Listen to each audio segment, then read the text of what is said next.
Gas अपने पिछले video में हम लोगों ने जावा के रिकर्शन फंक्शंस काफ़ी कॉन्सेप्ट्स देखे। आज के इस वीडियो में हम लोग देखने वाले हैं कुछ क्वेश्चंस, कुछ अच्छे क्वेश्चंस जो कि फंक्शंस पर आधारित रहेंगे, मेथड्स पर आधारित रहेंगे। जल्दी से खोल लेते हैं पीडीएफ जो कि मैंने यहाँ पर बना रखी है आप लोगों के लिए, चैप्टर 7 के पीडीएफ की, चैप्टर 7 के प्रैक्टिस सेट की। और यहाँ पर हम लोग क्वेश्चन नंबर 1 से स्टार्ट करते हैं। जावा मेथड लिखना है, multiplication table of a number n, ठीक है। एक सिंपल क्वेश्चन है और मैं यहाँ पर जल्दी से वीडियो नंबर 35 है ये हमारा, if I am not wrong, yes I am not wrong, 35 है ये वीडियो हमारा। जल्दी से एक फ़ाइल बना लेता हूँ यहाँ पर SRC के अंदर, इस पैकेज में न्यू जावा क्लास, और बनाऊँगा CWH_35_ practice set on methods. काफ़ी बड़ा नाम हो गया, कोई बात नहीं। मैं यहाँ पर अभी ये कोड आप लोगों को मुझे देना होता है तो उस हिसाब से ऑर्गेनाइज कर रहा हूँ, ठीक है। तो मैं यहाँ पर क्या करूँगा कि लिखूँगा कुछ मेथड्स और प्रॉब्लम को सॉल्व करूँगा, ठीक है। तो सबसे पहले प्रॉब्लम 1 क्या है? प्रॉब्लम 1 देखते हैं। प्रॉब्लम नंबर 1 है, write a Java method to print multiplication table of a number n। आपको मल्टीप्लिकेशन टेबल प्रिंट करनी है, जैसे 5 की टेबल हो गई, 6 की टेबल हो गई। तो उसके लिए मुझे यहाँ पर क्या करना है, स्टैटिक वॉइड मल्टीप्लिकेशन करके मैं एक मेथड बनाऊंगा, ठीक है। और एक इंटीजर लूँगा एज एन आर्ग्यूमेंट, और यहाँ पर मैं करूँगा क्या, एक फॉर लूप लगाऊंगा। मैं कहूँगा int i is equal to 1, i is less than equal to 10। 1 से लेके n तक चलाना चाहता हूँ मैं i++। काफ़ी सिंपल प्रॉब्लम है ये। मैं लिखूँगा साउट, और इसके बाद मैं यहाँ पर क्या करूँगा, लिख दूँगा कि जो भी हमारा नंबर है मल्टीप्लाई बाय, इनफैक्ट इसको मैं system.out फॉर्मेट से करता हूँ। मैंने आपको बताया है system.out फॉर्मेट के बारे में, %dx %d is equal to, और यहाँ पर हमारा आ जाएगा %d, यहाँ भी %d आएगा। क्या मल्टीप्लाई बाय क्या इज इक्वल टू क्या, यहाँ पर मैं लिखूंगा n multiply by i is equal to क्या होगा, n मल्टीप्लाई बाय i, और ये मेरा मल्टीप्लिकेशन टेबल को प्रिंट कर देगा। तो अगर मैं यहाँ पर मल्टीप्लिकेशन करके 7 की टेबल प्रिंट करना चाहूँ तो राइट क्लिक करके रन करूँगा। इसको मैं राइट क्लिक करके रन करूँगा जैसे ही, तो ये देखो कुछ इस तरह से आ गया। इनफैक्ट मुझे यहाँ पर एक \n भी लिखना पड़ेगा क्योंकि बाय डिफ़ॉल्ट ये एक न्यू लाइन नहीं देगा, क्योंकि मैं फॉर्मेट यूज़ कर रहा हूँ, प्रिंट ln में यूज़ नहीं कर रहा हूँ। अगर मैं प्रिंट ln यूज़ कर रहा होता तब एक न्यू लाइन मुझे मिल जाती, प्रिंट जब होता मेरा जो भी मैं प्रिंट करा रहा होता उसके अंत में, लेकिन यहाँ मुझे न्यू लाइन नहीं मिलेगी, इसलिए मैनुअली लगा ली मैंने। और देखो यहाँ पर कितनी खूबसूरत टेबल यहाँ पर आ गई है बन के। 7 multiply by 1 is equal to 7, 14, 21, 28, 35, 42। ये अगर आपको किसी बच्चे के लिए करनी है जनरेट टेबल्स, कर लेना इस मेथड का यूज़ करके, नहीं तो अगर वो बच्चे आप खुद हैं तो अपने लिए भी कर लेना जनरेट, ठीक है। मुझे कमेंट में ज़रूर बताना कि आपने किसके लिए जनरेट करी टेबल, ठीक है। प्रॉब्लम नंबर 2 यहाँ पर आ गई है, और मैं यहाँ पर प्रॉब्लम नंबर 2 से क्या करूँगा कि ये पैटर्न प्रिंट करूँगा। ये पैटर्न बहुत सिंपल सा है, देखो एक मेथड लिखना है जो कि ये पैटर्न प्रिंट करे। अब क्या करूँगा मैं कि जो मेथड लिखूँगा मैं उस मेथड को एक इंटीजर दूंगा, और जैसे मान लो मैंने 5 दिया या 3 दिया, अगर मैं 5 दूंगा तो 5 लाइन्स प्रिंट होंगी, 4 दिया तो 4 लाइन्स प्रिंट होंगी। इस हिसाब से हम लोग इसको स्ट्रक्चर करने वाले हैं, ठीक है। सो एक काम करते हैं कि मेथड बनाते हैं पैटर्न 1 नाम से। पैटर्न 1 क्यों? क्योंकि पैटर्न 2 भी है कुछ, और मैं वो भी आपको बताऊंगा। तो मैं यहाँ पर स्टैटिक वॉइड पैटर्न 1, ये कोई पैटर्न है, इनफैक्ट ये वाला पैटर्न है जो कि स्टार्टिंग में 1 स्टार, अगली लाइन में 2 स्टार, अगली लाइन में 3 स्टार ऐसे प्रिंट करता है, ठीक है। अब क्या करेंगे कि पैटर्न 1 को एक इंटीजर देंगे n। मैं फॉर लूप लगाऊंगा, और फॉर लूप को कहाँ से चलाऊंगा, कहाँ तक, मैं 0 से लेके n-1 तक चलाऊंगा। तो int i is equal to हमारा ये आ जाएगा कुछ इस तरह से, int i is equal to 0, i is less than n। तो 0 to n-1 मतलब n बार चला, 0 to n-1 मतलब n बार चला, ये मैंने बताया था पहले भी आपको, तो इसमें तो कोई दिक्कत आपको होनी नहीं चाहिए, ठीक है। तो यहाँ पर हम क्या करेंगे अब कि इसके अंदर हम उस पैटर्न को प्रिंट करेंगे। क्या है वो पैटर्न, किस पैटर्न को हम लोग प्रिंट करना चाहते हैं? हम लोग स्टार प्रिंट करना चाहते हैं i+1 नंबर ऑफ टाइम्स। देखो जब 0 है तो 1 स्टार प्रिंट करना चाहते हैं, जब 1 है तो 2 स्टार प्रिंट करना चाहते हैं, जब 2 है तो 3 स्टार प्रिंट करना चाहते हैं, एंड सो ऑन। तो हम i+1 number of times star print करना चाहते हैं। तो एक और फॉर लूप में लगाऊंगा यहाँ पर कुछ इस तरह से, आप देखते जाओ। और इस बार मैं j लिखूंगा और इसको चलाऊंगा। मैं j को कहाँ तक चलाऊंगा, i 0 to i-1 तक। अगर आपको ये समझ में नहीं आया तो मैं इसको और अच्छे से समझाऊंगा अभी आपको। बट अभी आप देखो यहाँ पर हम कर क्या रहे हैं, हम system dot out dot print कर रहे हैं, और क्या प्रिंट कर रहे हैं, स्टार प्रिंट कर रहे हैं। और उसके बाद मैं एक खाली system dot out dot println यहाँ पर लगा रहा हूँ। आपको शायद ये समझ में नहीं आएगा, लेकिन मैं बताऊंगा ये मैंने क्यों किया। तो अभी हम पैटर्न 1 को प्रिंट करते हैं और 4 दे के प्रिंट करते हैं, और आप लोग देखोगे कि ये अच्छी तरह से हमारे पैटर्न को प्रिंट कर देगा। देखो 1 2 3, इनफैक्ट इसने 4 लाइन्स प्रिंट नहीं करी, मैं चाहता था ये 4 लाइन्स प्रिंट करेगा। तो ऐसा क्यों हुआ देखते हैं। तो यहाँ पर i+1 number of time, sorry, तो i+1 मुझे लिखना पड़ेगा, और मैं इसको एक्सप्लेन करूँगा अभी, आप लोग ज़्यादा परेशान मत होना। i+1 नंबर ऑफ टाइम्स, तो सबसे पहले 1 स्टार प्रिंट करेगा, फिर 2 स्टार, फिर 3 स्टार, फिर 4 स्टार, ठीक है। प्रॉब्लम नंबर 1 का ये जो फंक्शन है इसको कमेंट आउट कर देता हूँ, ठीक है। अब मैं क्या करूँगा कि आपको समझाऊंगा ये क्या हुआ। हमने क्या कहा, हमने कहा कि हमें चाहिए n नंबर ऑफ रोज़। क्या चाहिए हमको, n नंबर ऑफ रोज़। रोज़ क्या है, 1 2 3 4, ये रोज़ हैं, ये हॉरिजॉन्टल रोज़ हैं। रो कॉलम होता है ना, वो वाली रोज़, 1 2 3 4। तो हमें चाहिए 4 रोज़, 4, ठीक है, 4 रोज़ चाहिए हमको। और उसके बाद हमको कितने स्टार्स चाहिए, वो ये वाला फॉर लूप डिटरमिन कर रहा है। हमको i+1 बार स्टार को प्रिंट करना है, और आपको अगर n टाइम्स लूप चलाना है तो 0 to n आप यहाँ पे लिख दो। आपको i+1 टाइम्स लूप चलाना है तो 0 to i+1 लिख दो। तो यहाँ पर 0 के लिए मुझे चलाना है 1 बार, 1 के लिए चलाना है 2 बार, 2 के लिए चलाना है 3 बार। तो उस हिसाब से मैंने ये इसको ऐसे कर दिया। i को 0 से क्यों स्टार्ट कर रहा हूँ मैं, क्योंकि एरेज में इंडेक्स 0 से स्टार्ट होती है, और in most of the programs आपको इंडेक्स 0 से स्टार्ट होती हुई मिलेगी। आप 1 से भी स्टार्ट कर सकते हैं, लेकिन फिर उसको यहाँ पर n बार चलाने के लिए आपको <= यूज़ करना पड़ेगा, n से काम नहीं चलेगा, ठीक है।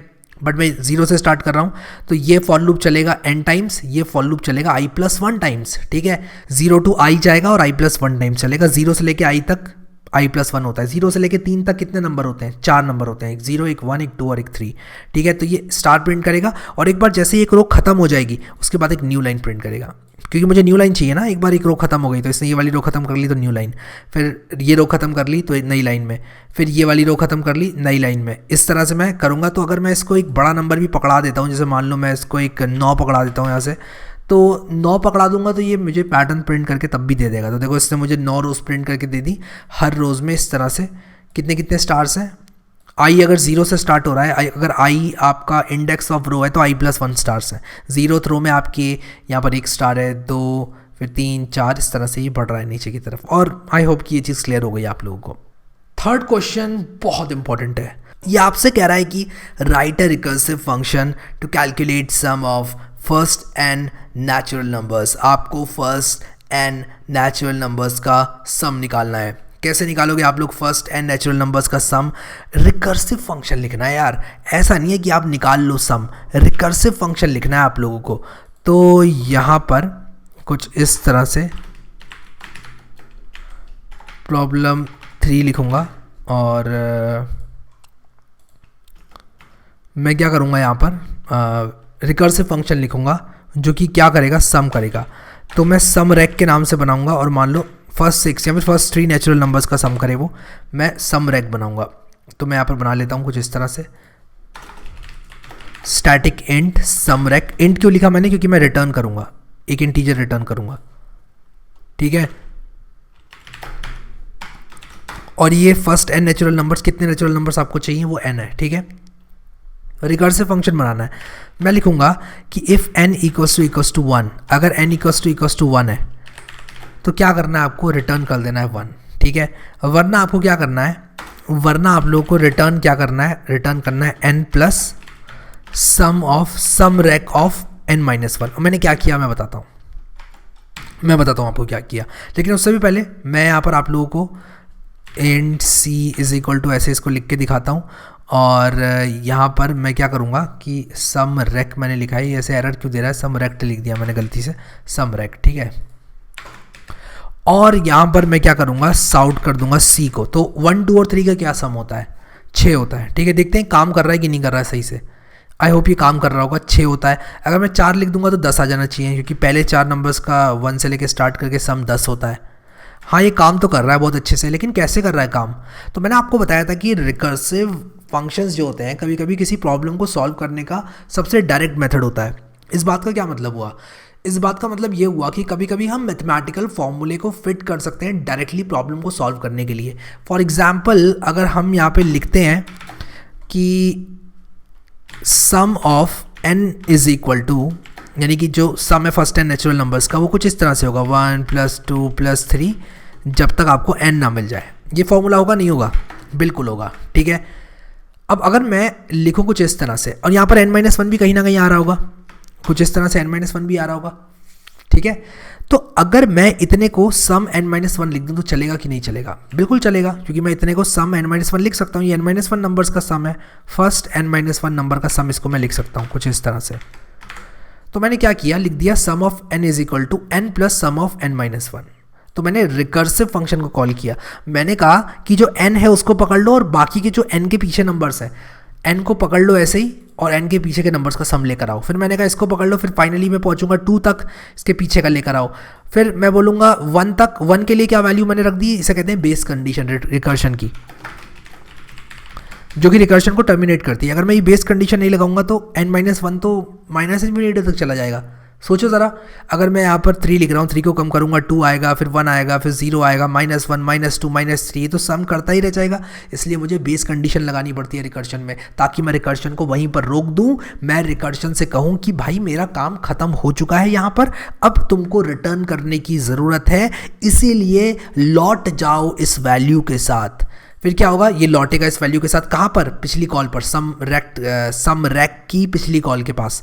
ये बोलेगा सरदार n-1 वैल्यू, फिर बोलेगा सरदार n-2, और पूरा फाइनली क्या होगा कि आपको ये फॉर्मूला मिल जाएगा। अगर आप इसको अच्छे से समझना चाहते हो तो आप लोग कुछ इस तरह से इसको बना सकते हो कि सबसे पहले क्या होगा, सम n किस में टूटेगा, मान लो सम 3 करना है मुझे, सम 3 किस में टूटेगा, सम 3 टूटेगा 3 प्लस सम 2 में। फिर सम 2 किस में टूटेगा, अगली स्टेप में सम 2 किस में टूटेगा, फिर सम 2 अगली स्टेप में टूटेगा सम 1 प्लस सम 1 में, ठीक है, 1 प्लस सम 1 में, 2 प्लस सम 1 में, आई एम सॉरी, 2 प्लस 1 सम में, सम 2 टूटेगा 2 प्लस सम 1 में। और सम 1 की वैल्यू क्या है, सम 1 तो बेस कंडीशन है, तो इसकी वैल्यू तो ऐसे कैसी आ जाएगी, और किसी और फंक्शन को आगे ही कॉल नहीं करेगा, इसलिए 3 2 1 इस तरह से सम 3 की वैल्यू आ जाएगी, ठीक है। तो सम 3 की वैल्यू 3 + 2 + 1 यहाँ पर आ गई है, और इस तरह से हम लोग रिकर्शन का इस्तेमाल कर सकते हैं फर्स्ट n नेचुरल नंबर्स को सम करने के लिए।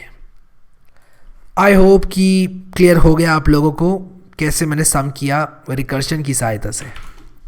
इनको अभी कमेंट आउट कर देता हूँ, क्योंकि मैं नहीं चाहता कि बहुत सारी चीज़ें प्रिंट हो रही हूँ जब मैं प्रॉब्लम नंबर 4 आप लोगों को सॉल्व करवाऊँ। तो प्रॉब्लम नंबर 4 यहाँ पर मैं लिखूँगा, प्रॉब्लम नंबर 4, और प्रॉब्लम नंबर 4 में क्या है देख लेते हैं एक बार। Write a function to print the following pattern, ठीक है, ये पैटर्न प्रिंट करना है, और ये आप खुद प्रिंट करोगे। पहले क्या था कि आप हर रो में आई नंबर ऑफ टाइम्स चला रहे थे, इस बार आप क्या चलाओगे, कितनी बार चलाओगे उसको ये आपको देखना है। मुझे नीचे बताना है कमेंट में कि हर बार आप लोगों को जो प्रिंट कर रहे हो आप, वो कितनी बार करना है। जैसे कि मैंने पैटर्न 1 जो बनाया था उसमें आपने कितनी बार प्रिंट किया था, आपने i+1 टाइम्स प्रिंट किया था। इस बार आप कितनी बार प्रिंट करोगे ये मुझे जानना है आपसे। क्या वो n-i होगा, क्या वो n-i+1 होगा, क्या वो n-i-1 होगा, मुझे नहीं पता, आप लोग को बताना है नीचे कमेंट में टाइम स्टैम्प लगाकर, ठीक है। आप लोग टाइम स्टैम्प लगाओ और मुझे बताओ कि ये वाला लूप कितनी बार चलेगा। सिर्फ मुझे इतना जानना है, पूरा आपको फंक्शन लिख के दिखाने की ज़रूरत नहीं है, सिर्फ इतना बता दो ये लूप कितनी बार चलेगा। मैं वेट कर रहा हूँ आपके आंसर का, आपके रिस्पॉन्स का वेट कर रहा हूँ, ठीक है। तो आई होप सबने कमेंट किया नीचे टाइम स्टैम्प लगा के। हम लोग आगे बढ़ेंगे क्वेश्चन नंबर 5 की तरफ कि n term of Fibonacci series निकालनी है रिकर्शन से। तो अगर मैं यहाँ पर फिबोनाची सीरीज़ लिख दूँ तो nth टर्म निकालना है फिबोनाची सीरीज़ का। अब इसमें पता है क्या होता है प्रॉब्लम, लोगों को बताता हूँ मैं अभी बताता हूँ क्या प्रॉब्लम होती है एक, और उसको कैसे उसका सॉल्यूशन क्या है ये भी बताऊँगा, सुनते रहो। देखो ये होती है हमारी फिबोनाची सीरीज़, ठीक है। हमारी फिबोनाची सीरीज़ जो है वो इस तरह से दिखाई पड़ती है, ये है हमारी फिबोनाची सीरीज़। अब हम क्या करेंगे यहाँ पर, फिबोनाची सीरीज़ तो हमको मिल गई है, हम इन दोनों को, ये जो है हमारा 0 और 1 हमको पता है कि भाई जो इसका फर्स्ट एलिमेंट है वो ये है, सेकंड एलिमेंट ये है। अच्छा, जब क्वेश्चन आपसे कह रहा है कि आपको nth टर्म निकालना है तो n 0 से स्टार्ट करना है या 1 से स्टार्ट करना है। मतलब कि अगर ये सेकंड टर्म पूछ रहा है आपसे तो आप ऐसे देखोगे 0 1 2 और ये आंसर बताओगे, या फिर आप 1 2 ये आंसर बताओगे, या फिर कोई आपसे अगर थर्ड टर्म पूछ रहा है तो आप 0 1 2 3 करके ये टर्म बताओगे, या फिर 1 2 3 करके ये टर्म बताओगे। देखो जब तक आपको बताया नहीं गया है कि इंडेक्स जो है 0 से स्टार्ट हो रही है, तब अगर सिर्फ nth टर्म लिखा हुआ है तब उसका मतलब है 1 से गिनती चालू करनी है। अगर आपको कुछ ऐसे बताया हुआ है कि print element at index n, index जहाँ पर यूज़ कर दिया गया वहाँ पर समझ जाओ 0 से स्टार्ट होगी। हाँ अगर ये बोला इंडेक्स स्टार्ट्स फ्रॉम 1 तब आपको बताया गया भाई क्वेश्चन में एक्सप्लिसिटली मेंशन करके अगर बताया गया है कि भाई इंडेक्स 1 से स्टार्ट हो रही है तब आपको 1 से स्टार्ट करनी है। लेकिन आपकी बाय डिफ़ॉल्ट इंडेक्स कहीं भी शब्द इस्तेमाल होता है प्रोग्रामिंग में उसका मतलब होता है 0 से स्टार्ट हो रही है, अनटिल अनलेस आपको नहीं बताया गया, क्लैरिटी नहीं है क्वेश्चन में और सिर्फ इंडेक्स टर्म का यूज़ किया गया तो 0 से स्टार्ट करना, nth टर्म का यूज़ किया गया तो 1 से स्टार्ट करना। तो ये आप इसको रूल ऑफ थंब की तरह इस्तेमाल कर सकते हो, ठीक है। n term of Fibonacci series using recursion हमें निकालना है, हम 1 से गिनती स्टार्ट करेंगे। तो फिब 1 क्या होगा 0, फिब 2 क्या होगा 1, ठीक है। तो अब देखो मैं किस तरह से फिब निकालूंगा n का, ठीक है। तो मैं यहाँ पर लिखूंगा int f is equal to या int result is equal to fib n, ठीक है। और यहाँ पर प्रिंट कर दूंगा रिजल्ट को, ठीक है। अब फिब क्या है, फिब एक स्टैटिक मेथड है, मैं बना के दिखाता हूँ आप लोगों को। तो मैं यहाँ पर स्टैटिक वॉइड फिब यहाँ पर इंट करता हूँ उसको, इनफैक्ट वॉइड नहीं इंट करता हूँ, static int fib int n। और यहाँ पर मैं क्या करूँगा कि कभी भी nth टर्म निकालना है आपको फिबोनाची का तो आप कैसे निकालोगे, आप बोलोगे देखो भाई अगर n की वैल्यू 1 है, ठीक है, तो आपको क्या करना है रिटर्न कर देना है 0 क्योंकि इसका जो पहला टर्म है वो 0 है, या फिर n की वैल्यू 2 है, अगर 2 है n की वैल्यू तब आपको 1 रिटर्न कर देना है, ठीक है। 0 रिटर्न करना है 1 रिटर्न करना है, इस तरह से आपको रिटर्न कर देना है, ठीक है। तो n इक्वल्स टू 1 पे 0 रिटर्न करना है, n इज इक्वल टू 2 पे 1 रिटर्न करना है, वरना आपने क्या करना है रिटर्न करना है fib n-1 plus fib n-2। अब आपको ये क्या लिख दिया इतना खतरनाक, नहीं खतरनाक नहीं है, सिंपल करते हैं इसको, बताता हूँ क्या लिखा मैंने।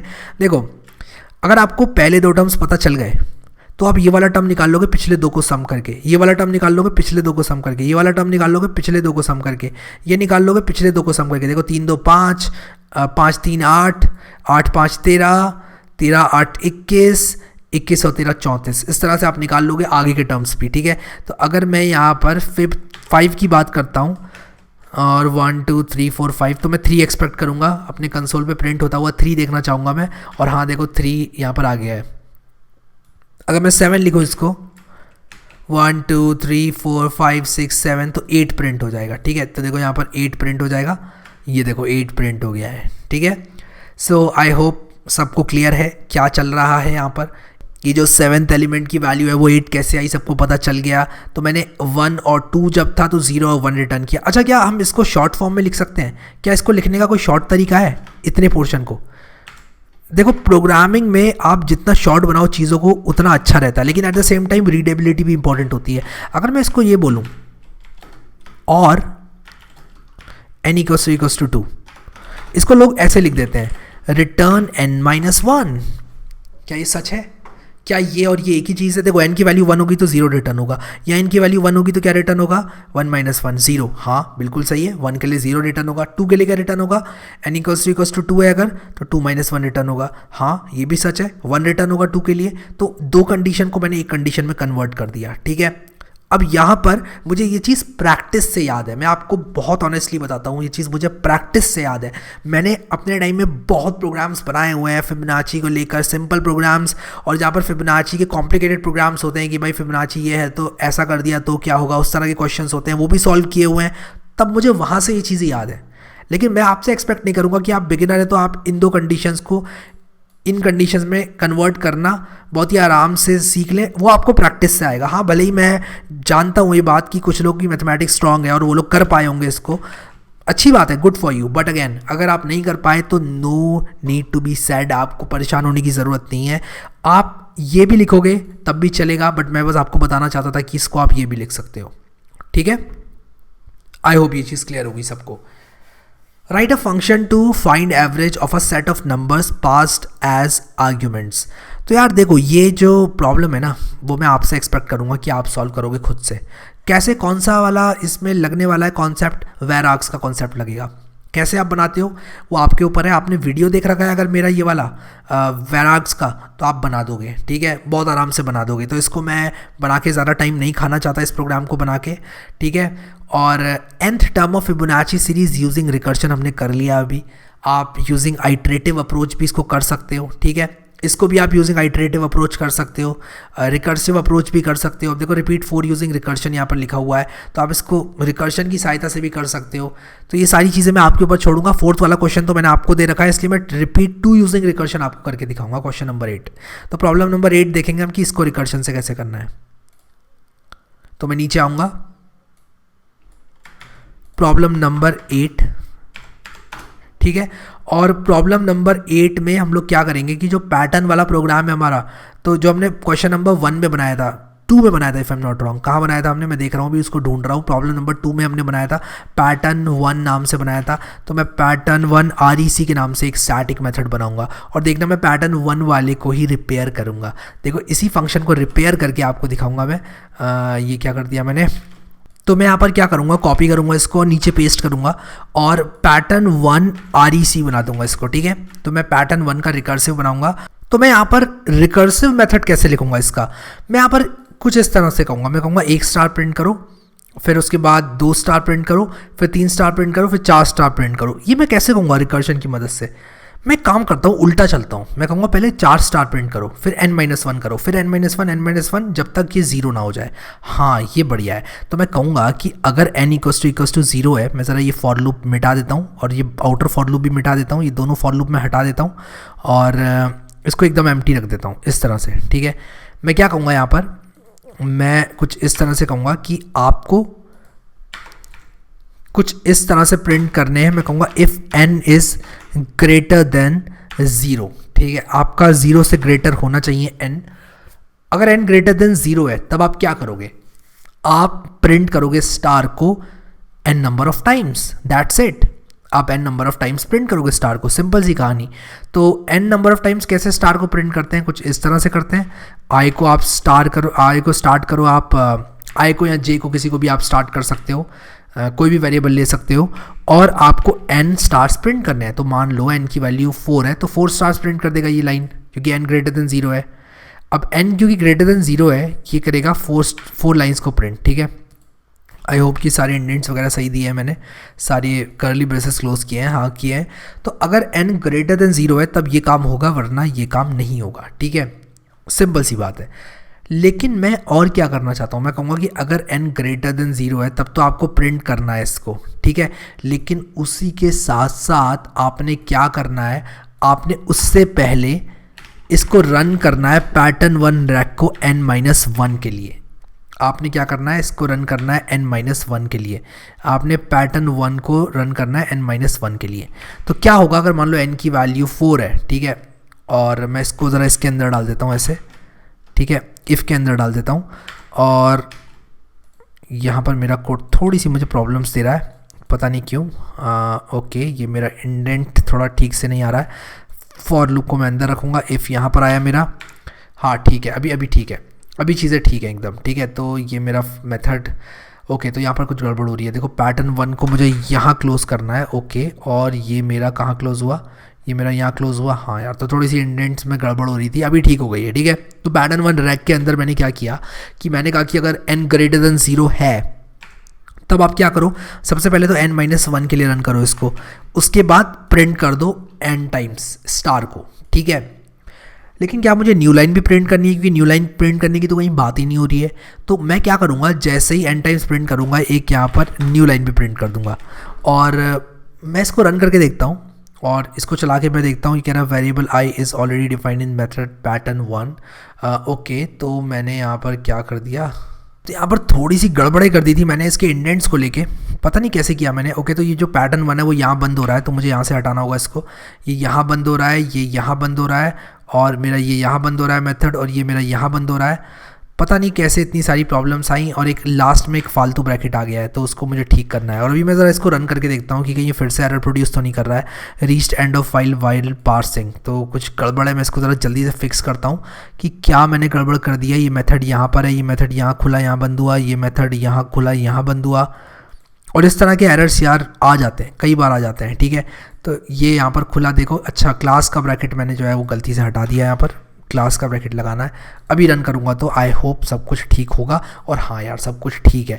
तो मैं सबसे पहले जो फिबोनाची सीरीज़ वाला प्रोग्राम था इसको हटाता हूँ यहाँ से, और अब एक्सप्लेन करता हूँ कि जो मैंने पैटर्न 1 का रिकर्सिव मेथड लिखा वो कैसे लिखा।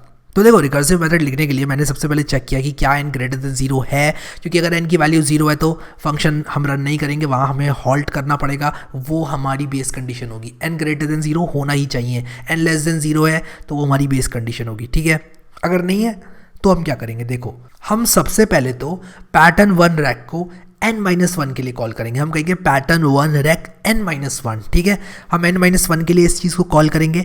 i = 0 से स्टार्ट करेंगे, i को n तक चलाएंगे यहाँ पर इस लूप में, और n टाइम स्टार को प्रिंट करेंगे। तो आपने अगर 5 के लिए इस फंक्शन को चलाया तो क्या होगा, ये 4 के लिए चलाएगा और उसके बाद 5 बार स्टार प्रिंट कर देगा। ठीक है, तो यहाँ पर क्या होगा कि स्टार तो प्रिंट होंगे लेकिन बाद में होंगे, जब ये सारी कॉल्स रिजॉल्व हो जाएंगी। तो क्या होगा, जब आप ये प्रिंट कर रहे हो आप कहोगे 4 बार प्रिंट करो, लेकिन उससे भी पहले 3 बार प्रिंट करो, लेकिन उससे भी पहले 2 बार प्रिंट करो, लेकिन उससे भी पहले 1 बार प्रिंट करो। ठीक है, फिर ये सारी कॉल्स नीचे की तरफ रिटर्न होंगी, और इस तरह से हम लोग रिकर्सिव फंक्शन लिख पा रहे हैं। तो मैं आप लोगों को एक डेमो देता हूँ इस चीज़ का। मान लो आपने 3 लिखा यहाँ पर, int 3 लिखा। ठीक है, 3 इज़ ग्रेटर देन 0, तो ये सबसे पहले कहेगा 2 के लिए रन करो। तो ये कहेगा कि तुम रुक जाओ, मैं आपको बताता हूँ। जब मैं यहाँ पर लिखूँगा पैटर्न 1_rec 3, तो क्या होगा, ये रिजॉल्व किस में होगा, ये इस चीज़ में रिजॉल्व होगा। ये रिजॉल्व होगा कि इसको 2 के लिए रन करो प्लस 3 टाइम्स स्टार प्रिंट करो। ठीक है, 3 टाइम्स स्टार और न्यू लाइन, देख लो ये 3 टाइम्स स्टार है और ये न्यू लाइन है, ये इसमें रिजॉल्व हुआ। लेकिन इसको पूरा करने के लिए इसको रिजॉल्व करना पड़ेगा। तो ये किस में रिजॉल्व होगा, प्रिंट करो n-1 है पहले, और उसके बाद क्या है, उसके बाद 2 टाइम्स स्टार को प्रिंट करो और एंड अ न्यू लाइन। तो ये इसमें रिजॉल्व होगा, 2 times star and a new line. तो मैं पैटर्न 1 रैक 2 को कुछ इस तरह से विजुलाइज कर सकता हूं कि ये पैटर्न 1 रैक 1 को सबसे पहले एग्जीक्यूट कर रहा है, फिर 2 टाइम्स स्टार प्रिंट कर रहा है और एक न्यू लाइन प्रिंट कर रहा है। ठीक है, पैटर्न रैक 1 क्या करेगा, 1 time star and a new line को प्रिंट करेगा। ठीक है, तो मैं इस चीज़ को कुछ ऐसे लिख सकता हूं। ठीक है, कैसे लिख सकता हूं, 1 time star and a new line. Pattern 1 rack, इसको मैं 0 कर दूंगा, pattern 1 rack 0 plus 1 time star and a new line. ये चीज़ मैंने लिखी है पैटर्न रैक 1 की जगह। पैटर्न 1 रैक 0 क्या है, 0 के लिए ये सिंपल रिटर्न हो जाता है और कोई फर्दर कॉल्स नहीं आती हैं, क्योंकि इफ़ के अंदर जाएगा ही नहीं तो और कोई फर्दर कॉल नहीं आएंगी। इसलिए पैटर्न 1 कहाँ गया मेरा, पैटर्न 1 रैक 0 कुछ नहीं करेगा। तो अब इसके पास क्या चाह रहा है, कैसे रिजॉल्व होगा ये, 1 time star and a new line, 2 time star and a new line, 3 time star and a new line. वही हम चाहते थे 3 के लिए हम यही तो चाहते थे कि ये 3 लाइन्स प्रिंट हो जाए। तो ऐसे आप रिकर्सिव अप्रोच का यूज़ कर सकते हो। और रिकर्सन से ये चीज़ थोड़ा सा डिज़ाइन करना मुश्किल होता है, मैं इस बात को मानता हूँ, but at the same time कभी कभी क्वेश्चन ही आपसे डिमांड करता है कि रिकर्शन से करो, आपकी प्रोग्रामिंग स्किल्स को टेस्ट करने के लिए। ठीक है, क्वेश्चन नंबर 4 हो गया रिकर्शन से। क्वेश्चन नंबर 2 रिकर्शन से आप लोग को मैंने करके दिखा दिया, 4 आपको करना है, खुद मैंने किया नहीं था। Write a function to convert Celsius temperature to Fahrenheit. तो यार देखो, इसके लिए क्या करना है, एक गूगल सर्च करना है और फॉर्मूला उठा के उसको जावा में लिखना है, एक जावा एक्सप्रेशन आपको लिखना है और फंक्शन के अंदर रैप करना है। फ्लोट यूज़ करना है, इंटीजर यूज़ करना है, ये आपको सोचना पड़ेगा, क्योंकि अगर आप फ्लोट या इंटीजर यूज़ नहीं करोगे तो हो सकता है एक्यूरेसी आपकी कॉम्प्रोमाइज़ हो। तो मैं चाहता हूँ कि सब लोग सिर्फ फॉर्मूला जो जावा का एक्सप्रेशन है वो मुझे नीचे कमेंट में टाइम स्टैम्प लगा कर लिख कर दें। ये आपके ही सिर्फ काम नहीं आएगा, और भी बहुत सारे स्टूडेंट्स के काम आएगा। तो आप अगर कमेंट मारते हो नीचे तो बहुत सारे लोगों की हेल्प हो जाएगी। और वो लोग जो कि नहीं लिख पा रहे हैं उन लोगों से मैं ये बोलना चाहूँगा कि बहुत सारे लोगों ने नीचे कॉमेंट पोस्ट किया होगा, तो आप लोग नीचे कॉमेंट सेक्शन में जाके ढूंढें एक्सप्रेशन और बताएं कि चल रहा है सही से या नहीं चल रहा है। एक बार गूगल से भी आप चेक कर सकते हैं, जैसे कि आप अगर यहाँ पर 8 सेल्सियस लिख दें तो कितना फ़ारेनहाइट है, चेक कर लें आपका प्रोग्राम भी क्या सही बता रहा है या नहीं बता रहा है। तो ये क्वेश्चन भी आपको ही सॉल्व करना है, क्योंकि इसमें कोई बड़ी चीज़ नहीं है। रिपीट 3 यूजिंग आइटरेटिव अप्रोच, ये आप calculate sum of first N natural numbers. In fact ये क्वेश्चन फॉर्मेलिटी ही हो गया है, क्योंकि यार देखो मैंने ये तो करके बता ही दिया था आपको first N natural numbers chapter 7 में, if I am not wrong. मैंने फर्स्ट एंड नेचुरल नंबर्स को आपको करके दिखाया था, यहाँ पर नहीं दिखाया था, भले ही मैंने आपको लूप्स में दिखाया था इटरेटिव अप्रोच की सहायता से। बट अगेन मैं इस क्वेश्चन को इंक्लूड करना चाहता था कि इन केस आप प्रैक्टिस कर रहे हैं तो इसको बना ले प्रोग्राम को, क्लैरिटी आ जाएगी। ठीक है, okay. So practice set chapter 7 का ख़त्म हो चुका है। ये प्रैक्टिस सेट आपको मैं दे दूंगा, आप लोग इस प्रैक्टिस सेट को डाउनलोड करना और देखना क्वेश्चन सारे सॉल्व करके, और सब लोग अपने अपने प्रोग्राम्स बनाएं। हालांकि प्रोग्राम सारे साइट पे मैं डाल देता हूँ, सब कुछ आप लोगों को दे देता हूँ, बट मैं ये चाहता हूँ कि आप लोग इनको बनाएं, इन प्रोग्राम्स को। उससे क्या होगा कि अगर आप लोग प्रोग्राम्स को अच्छे से बनाएंगे तो आपकी क्लैरिटी और हो पाएगी जावा प्रोग्राम्स पर। जब तक आप खुद से कीबोर्ड उठा के टाइप नहीं करेंगे, अगर आप पेपर पे भी बना रहे हो तो मैं कहूँगा कि यार कंप्यूटर में भी एक बार बनाओ, क्योंकि आप अपने लाइफ में जब प्रोग्रामिंग करोगे तो वो कंप्यूटर में ही कर रहे होगे, आप पेपर पे नहीं कर रहे होगे। Paper is good for practice, बहुत अच्छी चीज़ है, बट अगर आपके पास एक कंप्यूटर है, लैपटॉप है, उस पर प्रोग्राम्स आप लोग बनाएं और कोडिंग लैपटॉप में करें। सो आई होप कि आप लोगों को समझ में आ गई ये सब चीज़ें। और उसी के साथ साथ जावा की प्लेलिस्ट एक्सेस कर लेना ज़रूर से, अगर नहीं करी है आप लोगों ने अभी तक, बुकमार्क कर लेना इसको। और मेरी एक रिक्वेस्ट है आप लोगों से कि मेरे लिए इस वीडियो को आप लोग लाइक कर देना अगर ये हेल्पफुल रहा, अगर आपको लगा कि ये हेल्पफुल है। अभी के लिए इस वीडियो में इतना ही guys. Thank you so much guys for watching this video and I will see you next time.